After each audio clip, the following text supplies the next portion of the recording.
Days later, the front page of major newspapers across the country told us drink more wine.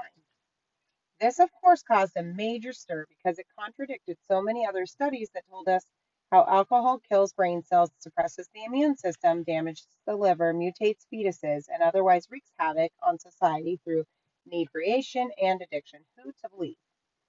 Our solution to this controversy was to isolate the polyphenols out of the wine, encapsulate them, bottle them, and sell them in health food stores across the land.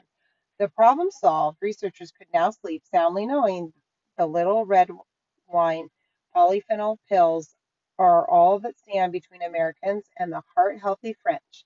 But let's take a closer look. None of, none of the researchers on this project really considered the big picture.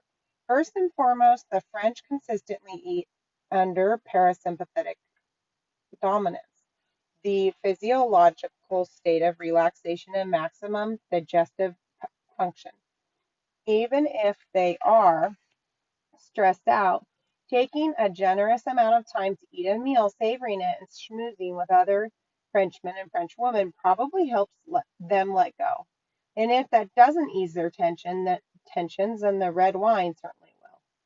Though the fast food culture is gradually taking hold, the French and other Europeans on the whole aren't doing power lunches like we practice in America. The context for their eating isn't business, it's pleasure. As a culture, they place a high value not only on food but on nourishment. Eating isn't considered to be some nuisance biological requirement to get out of the way. They take time during the day to relax, celebrate, and acknowledge the deep human need to dine. It's not the polyphenols in the red wine that keep their cholesterol level and heart disease in check. It's their parasympathetic nervous system. It's the optimum state of digestion and assimilation that they consistently eat under as a result of their frame of mind. So a stress eater equals sympathetic dominance equals digestive shutdown. A relaxed eater equals parasympathetic dominance, full digestive force. Here's one last lesson from the French. An American geologist I know was sent to France to supervise a 3-week dig in the countryside. Because the time allotted for completing the job was too short, she was quickly frustrated when at noontime each day her French crew would disappear into town for a 2.5 hour lunch. After a week, she explained to the men that the company had put them on a very tight schedule and they needed to eat lunch on site. They discussed it among themselves and cheerfully agreed. The next day, the crew brought in a mysterious truck that sat all morning in the parking lot area. When lunchtime arrived, they opened the truck and out came tables and tablecloths, silverware, china, flowers, a portable kitchen, and a lavish supply of food. They dined for about 2.5 hours amid rocks and rebels, enjoyed their wine, and were genuinely pleased with themselves to have fulfilled the American boss's request to eat at work. Relax and burn calories. Have you ever had the experience where you've gone on vacation, eaten much more than usual, and lost weight? About 1 out of 5 people I've polled answers this question in the affirmative. Others will say they ate significantly more food yet maintained the same weight. According to the old paradigm of nutrition, is impossible at best, or else it's a miracle. But to our new understanding about digestion and metabolism, the reason for this weight loss is simple to understand. While on vacation, many of us do something that's highly unusual for us. We relax and we move from chronic sympathetic dominance to a parasympathetic state.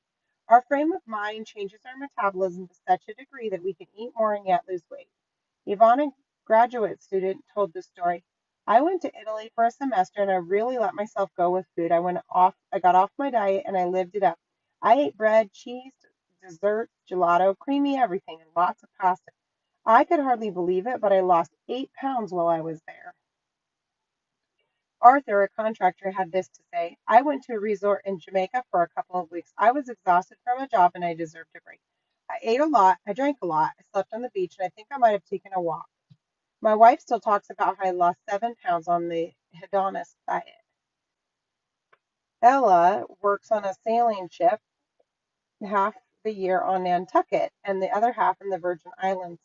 She noticed that whenever she arrived in the Virgin Islands, she'd lose a around 15 pounds within a month without any change in diet or exercise. Can you guess what made the difference? Not only did she love the Virgin Islands more than Nantucket, she also realized that she felt more attractive on the islands. The men native to the Virgin Islands don't care how big you are. They actually prefer large women. On Nantucket, I don't get much attention from men. When I get to the islands, the men think I'm hot. I never worry about calories there, and I eat whatever I want and I enjoy it. I'm a different person, completely different person, and my metabolism totally changes. The point, of course, is not to reach for everything, absolutely everything you want to eat, or to take more vacations in the Virgin Islands. The point is that many of us need to let go and live because we'll relax more and metabolize better. The scientifically documented connection between weight gain and stress is rather compelling. Numerous clinical studies have shown that conditions with high cortisol production are strongly associated with fat accumulation.